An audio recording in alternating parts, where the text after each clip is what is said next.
আগামীকাল ১৭ এপ্রিল শুক্রবার ভোর থেকে রাতের মধ্যে ময়মনসিংহ, ঢাকা, খুলনা ও সিলেট বিভাগের কিছু কিছু জায়গায় এবং রংপুর, রাজশাহী, বরিশাল ও চট্টগ্রাম বিভাগের দুই-একটি জায়গায় অস্থায়ীভাবে দমকা হাওয়া ও বিদ্যুৎ চমকানো সহ বৃষ্টি বা বজ্রসহ বৃষ্টি হতে পারে। সেই সাথে কোথাও কোথাও বিক্ষিপ্তভাবে শিলাবৃষ্টিও হতে পারে।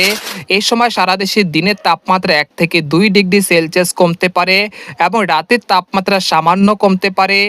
আগামীকাল ১৭ এপ্রিল শুক্রবার ভোর থেকে রাতের মধ্যে ময়মনসিংহ, ঢাকা, খুলনা ও সিলেট বিভাগের কিছু কিছু জায়গায় এবং রংপুর, রাজশাহী, বরিশাল ও চট্টগ্রাম বিভাগের দুই-একটি জায়গায় অস্থায়ীভাবে দমকা হাওয়া ও বিদ্যুৎ চমকানো সহ বৃষ্টি বা বজ্রসহ বৃষ্টি হতে পারে।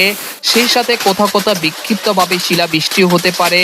এই সময় সারা দেশে দিনের তাপমাত্রা ১ থেকে ২ ডিগ্রি সেলসিয়াস কমতে পারে এবং রাতের তাপমাত্রা সামান্য কমতে পারে।